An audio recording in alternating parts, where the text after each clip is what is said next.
যেমনটি জানাচ্ছিলাম, ভিসি নিয়োগ বাতিল সহ ৩ দফা দাবিতে ব্লকআউট কর্মসূচি পালন করছেন ঢাকা প্রকৌশল এবং প্রযুক্তি বিশ্ববিদ্যালয়ের শিক্ষার্থীরা। এই বিষয়ে তারা এই মুহূর্তে ব্রিফ করছেন, আমরা চলে যাচ্ছি সেখানে। সে তার দায়িত্ব পালন করবে। এখানে সাধারণ শিক্ষার্থীরা কি কারণে বাধা দিবে? তাদের স্বার্থ কি? একটা ভিসিকে তার রাষ্ট্রীয় পদ পাওয়ার পরেও তাকে তার নিজস্ব ইউনিভার্সিটিতে ঢুকতে দিচ্ছে না যে সকল স্টুডেন্ট, তাদের স্বার্থ কি?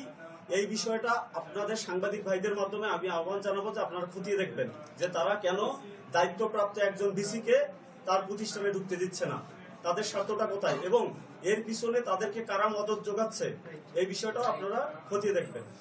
আচ্ছা, দুইটা বিষয় আপনাকে একটু যুক্ত করি। সেটা হচ্ছে আজকে ডুয়েট সাংবাদিক শিক্ষক সমিতি ডুয়েট শিক্ষক সমিতি তারা একটা বিবৃতি দিয়েছে এবং তারা সংবাদ সম্মেলনে বলেছে যে বহিরাগতরা সাধারণ শিক্ষার্থীদের উপর হামলা চালিয়েছে।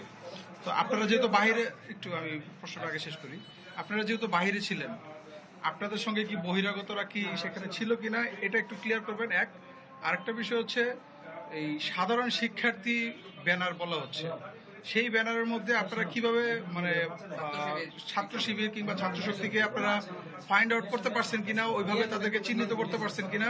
যেমন তারা যেমন আপনাদের কিছু ছবি দেখায় তারা বলছে যে আপনাদের সঙ্গে বহিরাগত ছিল, সেই জায়গা থেকে আপনারা আসলে তাদেরকে ফাইন্ড আউট করতে পারছেন কিনা যে তাদের সাথে? আপনাকে একটু অ্যাড করে দেই যে নতুন ভিসি মহোদয় নিয়োগ পেয়েছেন, এতে করে আপনারা এত খুশি কেন? আচ্ছা, আমাদের যদি আপনি খুশির বিষয়টা বলেন ভাই, তাহলে এটা আপনারা যদি আপনাদের মতো করে দেখেন তাহলে আপনারা বলতে পারেন যে আমরা খুশি। কিন্তু স্বাভাবিকভাবে হচ্ছে যে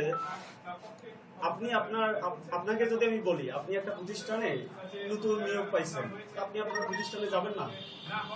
তো আপনার প্রতিষ্ঠানের যদি কোনো ছাত্র সংগঠন থাকে, সাধারণ শিক্ষার্থী থাকে এবং ওখানকার যে টিচার আছে, কর্মকর্তা কর্মচারী, সবাই আপনাকে উষ্ণ অভ্যর্থনা জানাবে, এটা কি আপনি প্রত্যাশা করেন না? তো স্বাভাবিকভাবে আমরা ওনাকে উষ্ণ অভ্যর্থনা জানাইতে গেছি, এর বাইরের কিছু না। আমাদের এখানে খুশি হওয়ার তেমন কোনো কারণ নেই। ভাই, আপনি যে প্রথম ইয়েটা বললেন, এই যে হামলার ঘটনাটা, আমি অলরেডি আপনাকে উত্তর দিয়ে দিচ্ছি।